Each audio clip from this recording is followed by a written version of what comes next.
Series on evangelism, I wanted to invite some people up to just talk about some of that that's going on in their lives and how they've been just preaching the gospel in their own way and how God's been using them. And we've been talking about evangelism right now, and it's something that has been, I guess, we've been talking about it, but it's been hard to kind of just practice sometimes. And something that I've been thinking about or just struggling with, and that God's been showing me about evangelism, is that there's been a lot of reluctance in my own life. And there's this funny thing that happened to me, I think it was a couple months ago, and I was trying to sell my old laptop. So I listed it and everything and got some offers, but then I got this one offer, and it was for $100. He's like, well, if you ship it to the States, I'm going to give you $100 more to ship it there. And I was like, oh, that's pretty cool. Like, it's more than my asking price, so might as well try and see what happens, right? And then he starts making these demands, right, where he's like, okay, I want you not to list it anymore. I want you to mark it as sold. I was like, well, that's a little bit demanding. So I was like, okay, fine, whatever. But that was like one little red flag. And then he started talking about him giving me the money, and he was like, okay, go to the post office, send it over, and once you get the shipping confirmation then and the tracking number, then I'll send you the money. And I was like, what? Another red flag.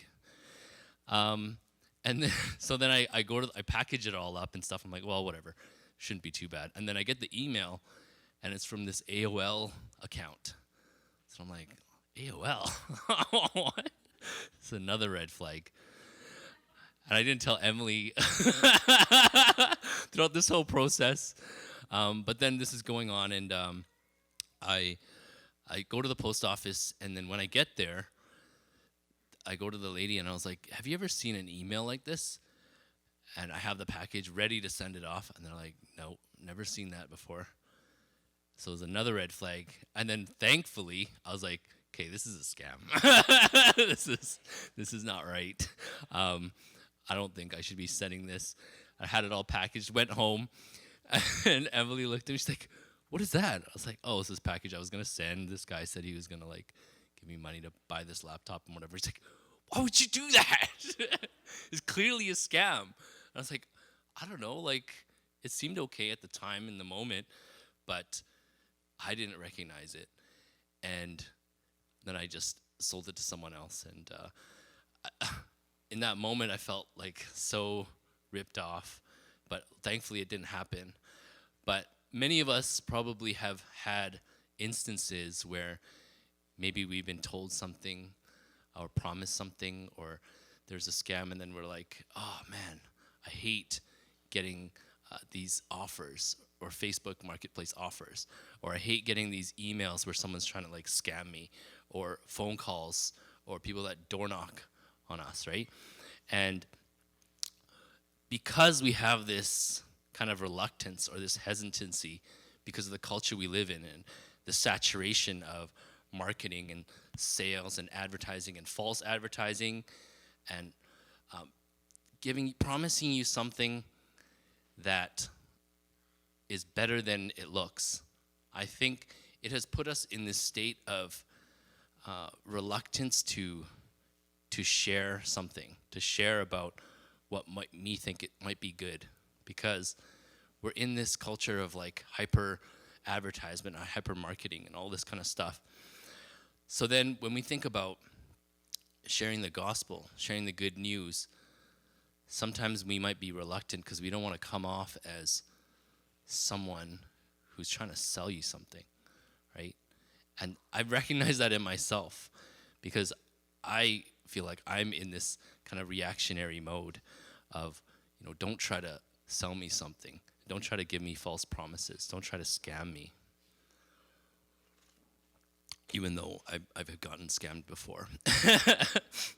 And Emily's much more, what's that word? Yeah, much more discerning. She's like, you should have known at the very beginning. But I went to like step 4, red flags. Yeah, I know, right? I was a sucker. But um, as I share this, I think it's something that we need to address within ourselves, because I think it's something that we need to think about our culture, and maybe the approach in which the gospel has been shared in the past. It has worked, and it was fine, and it was good, but because we're in this mode of just like reactionary against being reactionary against marketing and advertising and scams, we don't want to hear someone's spiel, and we don't want to give a spiel, right? And we don't want to have this script to tell somebody. And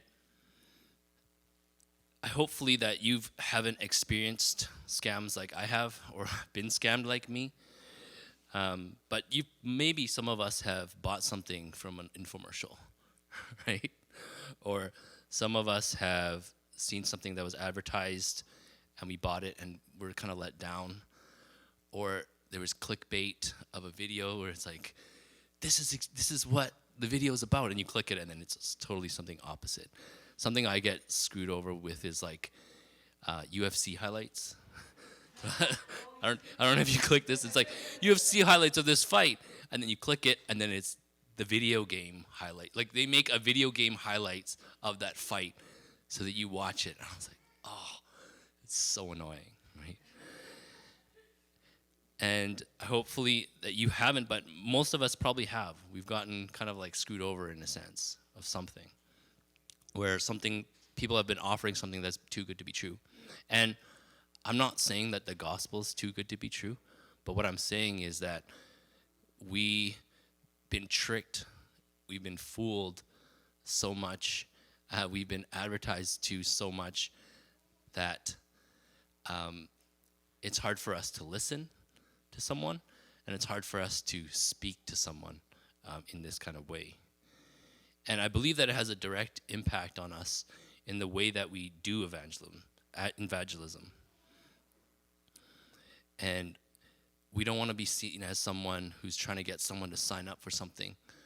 Or we don't want to be seen as someone to try to convince someone to buy something. And even though we know that the good news of Jesus is so good, I think it's something that we need to think about in terms of our approach. The approaches of evangelism that we have seen or that we have experienced might have these parallels to scams. So it might have parallels to marketing or to sales pitches and stuff like that. And when we see that, we're just like, like evangelism? I want to be that guy, you know?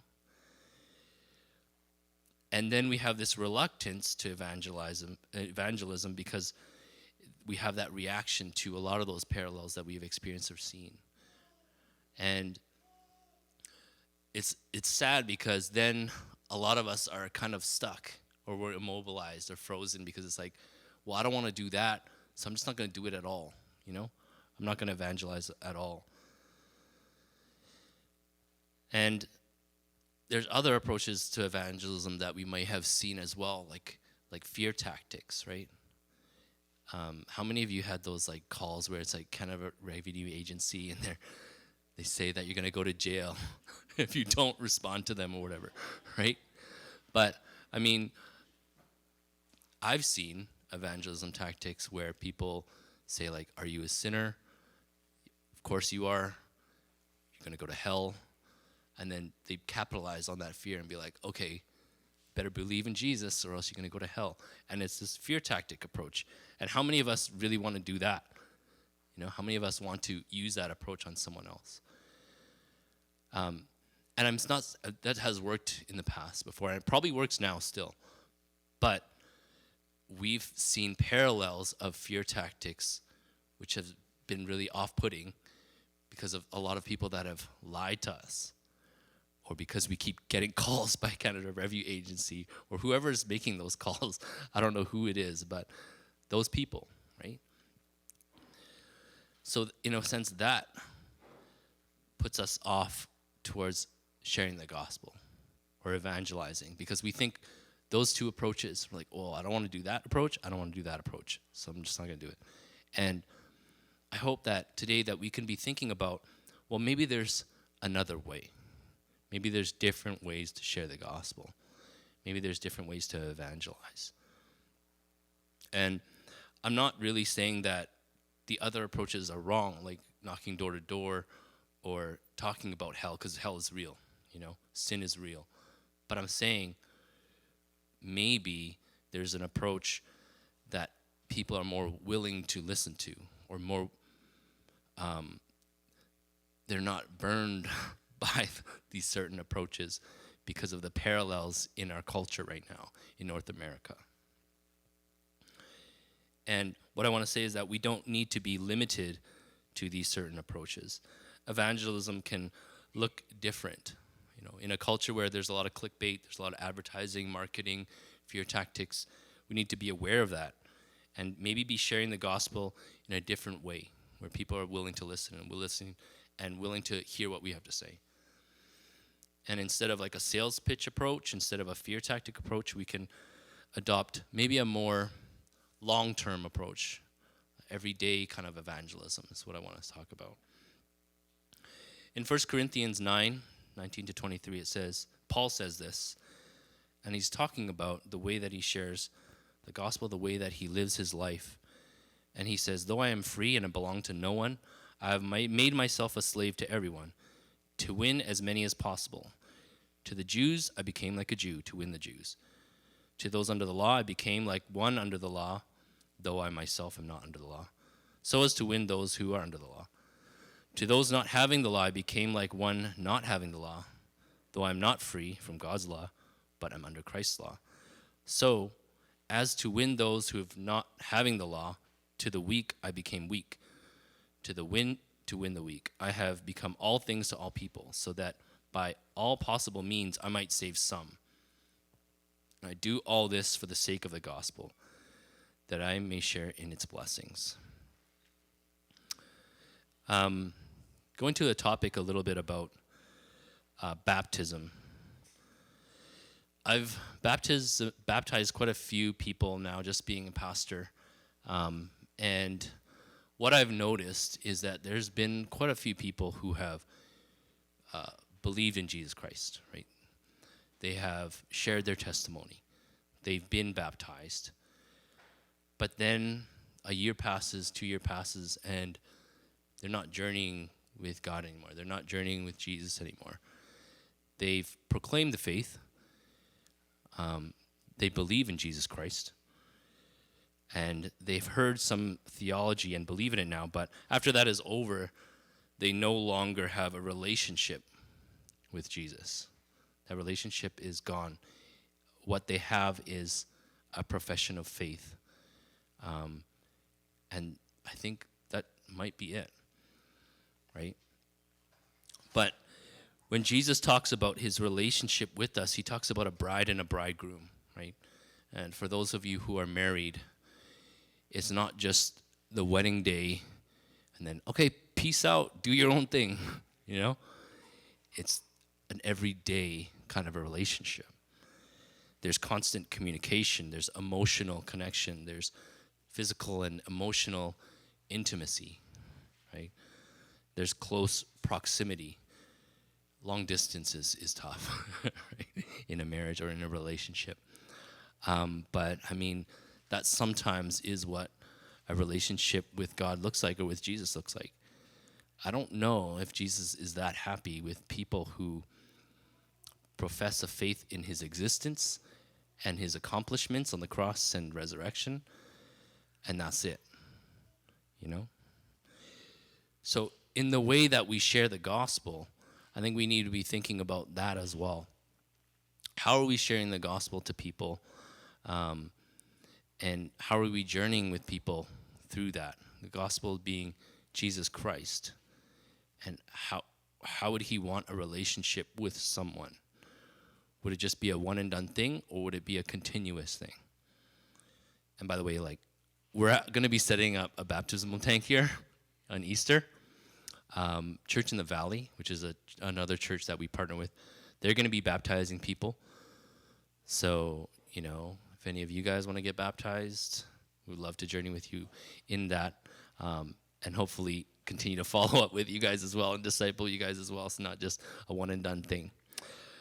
Anyways, talking about evangelism, back to evangelism, there used to be this approach where there are these big events, and it was like pack the stadium with as many people as possible, tell them the good news, tell them this story, tell them the facts, get them to say a prayer, and then that's amazing. Then everyone goes off and lives their life, and they're Christian, they're journeying with Jesus. And I think in a perfect world, that'd be great, because they would have people that are journeying with them, accountability and stuff like that. They'd find a church. But the reality is that a lot of that time, that didn't happen. People would say something at this big event. They would pray a prayer at this big event. But there would be no follow-up. There would be no relationship with Jesus after that. And as we think about evangelism, maybe we're a little bit reluctant to evangelize because we're like, well, I don't want to just tell them this thing and then they go off and live their own lives and do whatever, and there's no accountability there. And we don't really know if they really journey with God after that. So maybe the way that we can evangelize now is one that we journey with people, that we're with them day to day. We see the growth through the ups and the downs. And maybe we need to be not just letting people journey with God alone, but together. And that's why I think it's okay for a lot of us, maybe we don't think that we have a script to share, or like 10 points that we need to make sure that someone understands or knows. And if we don't know those points, then we've failed, When we're journeying with people, we can continuously share what God is doing. And we might mess up, but there's another day. There's another day to continue to share about Jesus. And that's why I think it's okay that maybe we have this aversion to speak to just strangers on the streets, right? But there are people in your proximity. There are people that you work with. There are people acquaintances that might not know Jesus, but you'll see them in a week or a month. And we could evangelize that way. And you may mess up here and there, but you may miss on one opportunity to say something or pray for them, but most likely there'll be a next time, right? And when we think about Paul and what he was talking about in that culture there, I think when we think about our culture, we think about North America and its reaction to evangelism. Maybe we need to think about a different approach that is maybe more authentic, one that allows people into your life and where you journey with people in their lives, and not just a spiel, not just a sales pitch, Something that I think we all know is that we should be sharing the gospel. We should be sharing about Jesus. But maybe something that would help us is not just someone telling us that we need to do it, but people who are doing it, to share about their experiences and how they're doing that. And maybe give us some examples to think about our own lives. Okay, well, maybe we can adapt what Joey's doing or what Cassie is doing at school. And then we can formulate our ways of sharing the gospel. And I think a lot of us probably already doing it anyways, but we haven't really highlighted it or made it intentional. Even this week or 2 weeks ago, just hearing different stories of people, like Carmel was at a mall, and then there was this lady there who was just in trauma, right, with this whole incident with security and things like that. And he just felt like God was asking him to pray for that lady. So he was scared, but he did it. And, I believe that lady probably became closer to Jesus through that opportunity, you know. Something that's been really cool. There's used to be a pastor that I was working with. He's a really old dude. And he said, every time I offer to pray for someone, there's been very minimal times people said no. Most of the time, they accept it. And I was like, oh, really? That's crazy, because he asks that to me all the time. He asks that to strangers and all these different people. So I was like, okay, I'm going to take him up on that. That actually works. And for me as well, when I ask to pray for someone, even if they don't know me, they've said yes for the most part. So good on you, Carmel. And that's really cool, because God's just doing something there. And possibly a friend of mine, Caleb Kahn, he opened up this place called Stopgap Coffee. It's in downtown. And just hearing his story with it all, using coffee as a way to share the gospel or to journey with people, with God. So during the pandemic, he worked at this place called Brown Butter Cafe, and they stopped doing dine-in coffee and stuff like food, and people would have to wait for their coffee. So they would always be at this little desk, and he would serve them coffee, and as he's doing that, he's having these conversations with people. And as they keep coming back for coffee, he's building these relationships with people as he's doing it. So he opened up this place called Stopgap Coffee in downtown, and it's like super small. And we may be like, oh man, there's nowhere to sit. But he's intentionally doing that so that he can be relating with people and talking to people about God. And it's not just like a haphazard thing, but it was an intentional thing in the way he wants to share the gospel and build relationships, because he knows that with coffee there'll be these repeat customers, you know? And just seeing that, I'm like, wow, there are all these people that are doing this, maybe not advertising it and stuff, but I see it. And I think that I've seen it with some people here as well. So I wanted to invite Jeremy Wong and Vanessa to come up, and I was just hearing about their stories as well, and I just wanted them to share as well. So why don't you guys come up?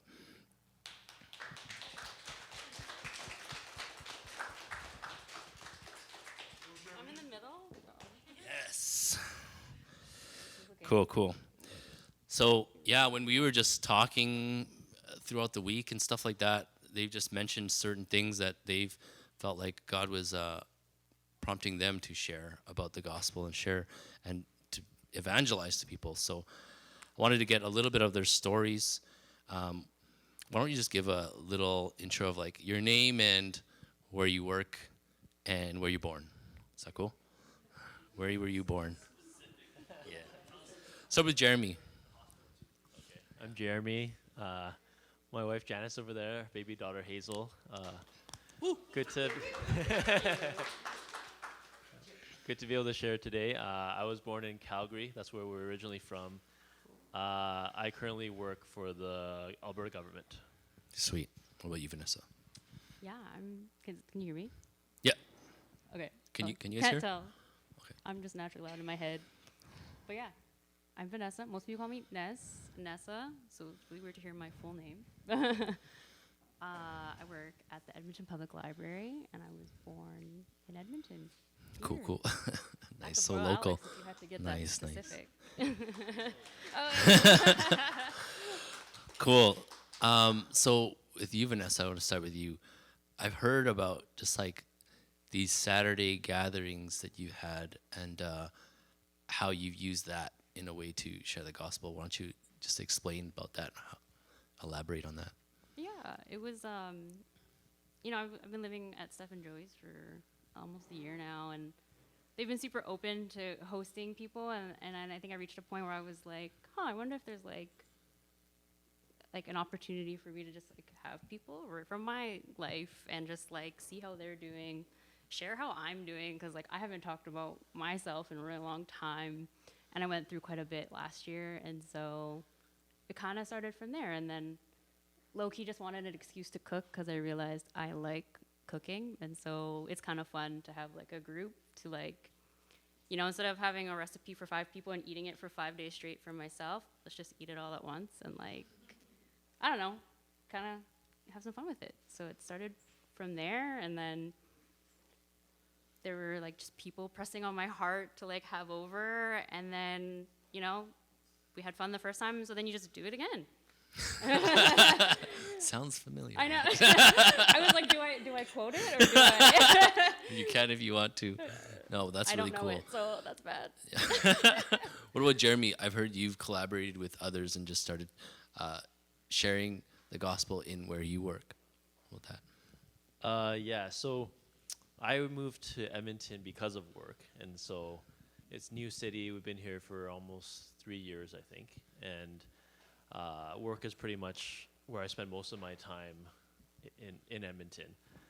It's a pretty busy job, and that's why I felt called to share in the workplace.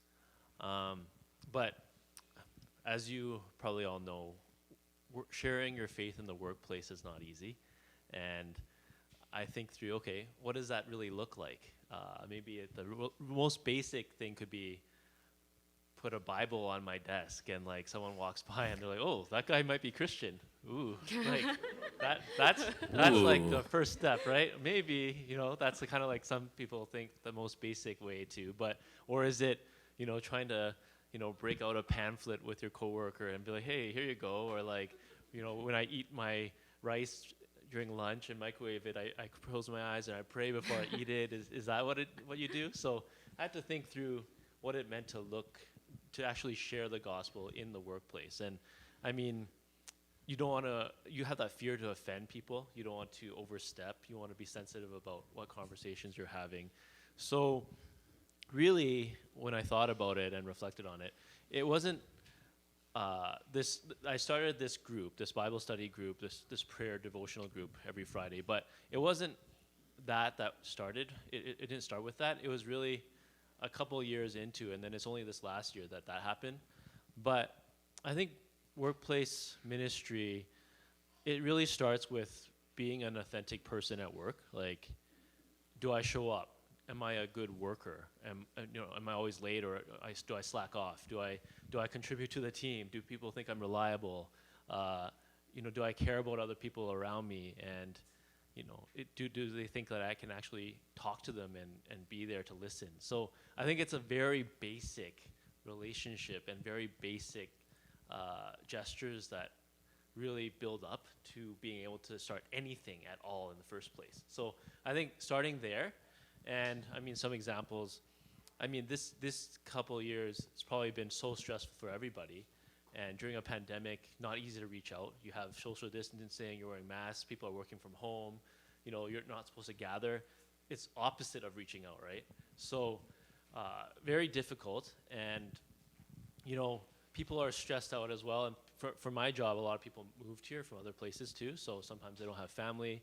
So it was really just having those conversations of, how are you doing? Like, is there anything I can care for you about? And I remember this one guy, he was having a really rough day, and he had never tried Jollibees before. So one thing I did to cheer him up was, I think Janice brought me lunch one time, and then we brought a meal for him too, and he was just like so touched, he almost like teared up because he had never, eaten this before, and it was delicious. And he was like, wow, this is just like a nice gesture, right? Nothing about Jesus, nothing like that, but it was just a gesture. So that's kind of how it built up, and then a couple of years into it, we started forming this devotional group on Fridays where I was just praying, how do we gather people? And it was really about meeting other Christians in the building and seeing how do we work together to pray for people, and also having an open group to invite people. So miraculously, there was another chaplain who actually was praying about for a while for an opportunity to witness. I work in the legislature building, and she wanted an opportunity to witness in the legislature building. So then we got together through 10 years ago. I had an internship at Toronto Alliance Church, and that's how we met. So that's kind of the long story of how I worked with this chaplain to start this group that people come to now. That's Cool. super cool. How have you seen that as an opportunity, like to share the gospel through that, like get together, or what do you call it? Devotional time. Yeah. It's pretty casual. Like it's just a short time during lunch hour, so we try to keep it as open as we can. And then the chaplain leads like a Bible scripture and some prayer time. And then it was kind of funny. Like I went around to each office and visited, and it was like, hey, like I heard you might be Christian. Like, like kind of had a chat. Or some people who maybe not. I'm like, oh, I heard you might be interested in like spirituality. Do you have any interest of coming to a thing? And then, like then we kind of start chatting about it. So I went around from office to office just to gather who might be interested. And then I sent out an email to see who might come. And so people just drop in like when they can on Fridays, and they just receive prayer or share about their week. And it's just an encouraging time. And I mean, some people, they just stopped going to church in other ways, so this is kind of like their only church experience. So I think it was encouraging for some people, but it's kind of sporadic. Like people drop in and out. Yeah, cool. Yeah, I remember you were sharing about this. I think it was 2 weeks ago or a week ago, and you were like, "Oh man, like it's super short. Like it's not like anything really." But when you think about it, from my perspective, I'm like, wow, there's something happening in the ledge about faith. It's like, that's crazy because it's really hard, So I just wanted to encourage you in that. For you, Ness, have you seen that like Saturday night gathering kind of as a opportunity to share the gospel there? I think for me it comes up a lot in just sharing what like God did for me, and like I think it's surprising how relatable that can be for people, and then just like what you get from that, just like, whoa, you went through that, like tell me more about it, and then you just kind of like let the conversation flow, and if it goes there to a faith place, cool, ask questions, but like also be listening, and if it doesn't go there, like it doesn't have to go there, don't feel like, oh, I missed it because we didn't talk about it. It's like what'd you do yesterday? Cool. Tell me more about that. And then Nice. This is what's happening in my life. And, for me, it was God who did a lot for me. And so why would I hide it? And then if people ask questions, they ask questions, or, I ask questions. And I don't know, just let it happen very organically. Like you said earlier, like I don't want to have an agenda, but like if I like it, that it's like a safe space for just those conversations to maybe happen, maybe not, but like, I don't know. There's a lot of, peace in like the community and just like relating to people. And yeah, if they want to relate to me in that way, that's cool. But I don't beat myself up if it doesn't go there, I guess. Cool.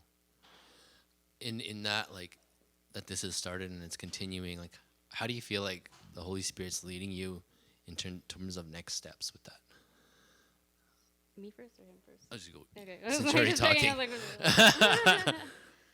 Ness. I mean, definitely like keep going and just kind of like, I think a lot of people think it's scarier than it is just to have conversations. Like, I think I'm fortunate that I have like a personality where I'm just like, hey, tell me about this, and oh, I remember this from last time you spoke. Like, let's talk about that again. How'd that go? But like, I don't think those are like not replicable. Like people can do that. I think maybe just people need some guidance, or even hosting. It sounds really intimidating, or like making a meal. It's like, well, maybe it's that. It's just like, how do you make community really accessible to people, or like having those spaces, or kind of having that courage, like you're going to people's cubicles and pointing to them and saying, hey, maybe you're spiritual, like, you know what I mean? Like, it probably took a little bit for you to get there, but like, you got there, and then, having people who are doing it, kind of imparting that onto people who want to do that, like, I don't know, it's cool. It's scarier than it looks, I guess. Than it actually is. Yeah. Cool. What about you, Jer, with this whole thing, work in faith? What is the Holy Spirit kind of prompting you to, in terms of next steps?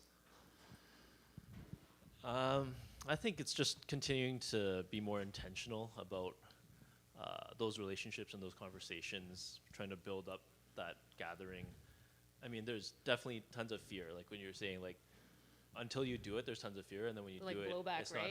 not as Like, bad, right? But just breaking the ice about anything spiritual, there is tons of fear, especially if like you don't know that person and you don't know how they're going to react. So it's really by faith. Everything is by faith, and just leaving the results to God, but just being obedient to stepping out and having a simple conversation. So, I mean, when you brought up stopgap, it's right by the legislature, like 2 blocks away. So It's like, go to Caleb, he'll preach. yeah.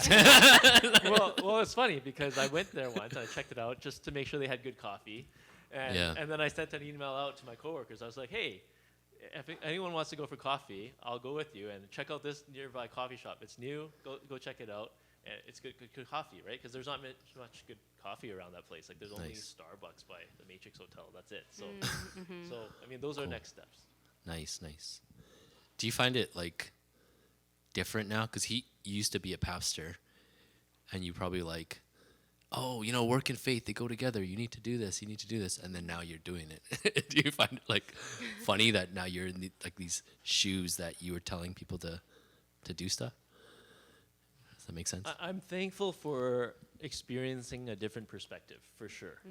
I'm a big believer in the priesthood of all believers, in the sense that everyone here's job is just as important as the pastor's. There's nothing more holy about full-time ministry, in my perspective, than being any other job. So if you're called to be in any other job, you're a missionary, you're serving, and you're called to be in that place just as much as the pastor's called to be at this church, right? So I really do see that being lived out as I try to do that in my workplace. Cool.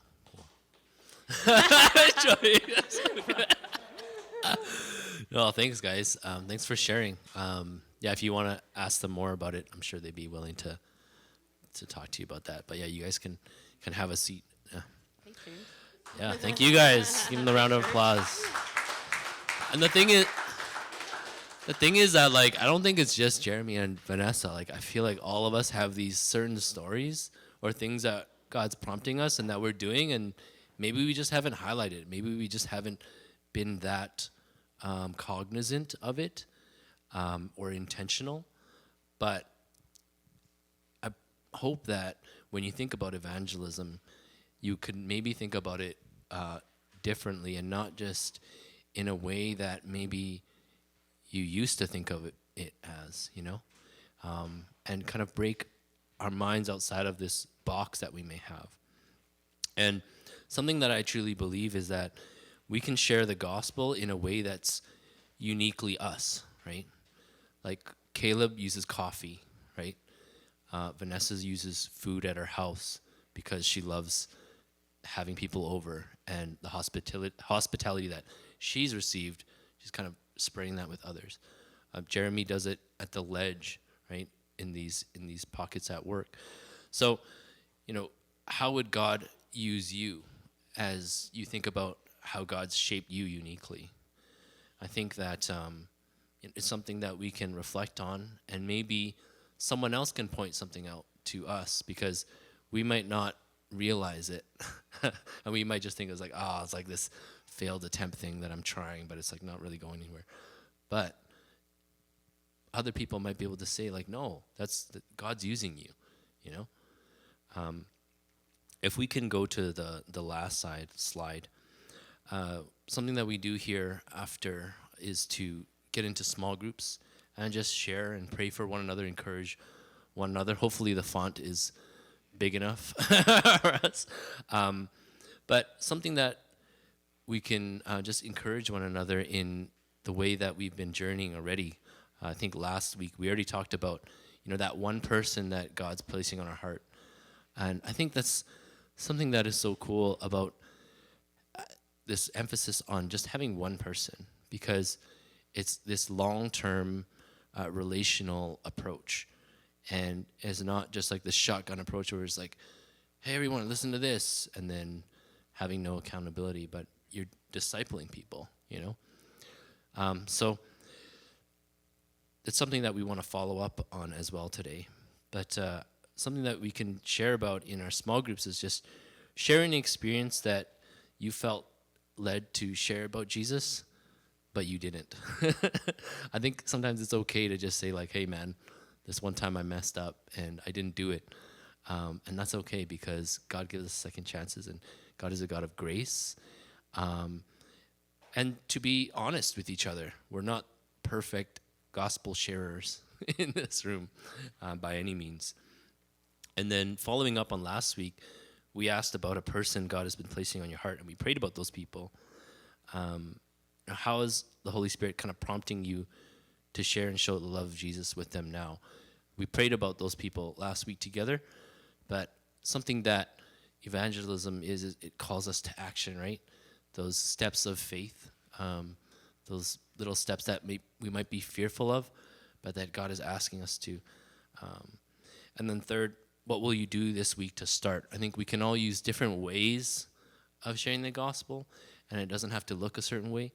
But how will you do it in your own way that God is calling you to do? So I'm just going to pray, and then we're going to break off into groups and share with one another in groups of 3 or 4. And then after, we'll have a communion through having a meal together after. And feel free to stick around. Feel free to leave if you have to. But let's pray. God, we thank you for people like Vanessa, people like Jeremy, and Carmel, and Caleb, and just all the different people in this room, because we know that you're using all of us and that you do believe in the priesthood of all believers.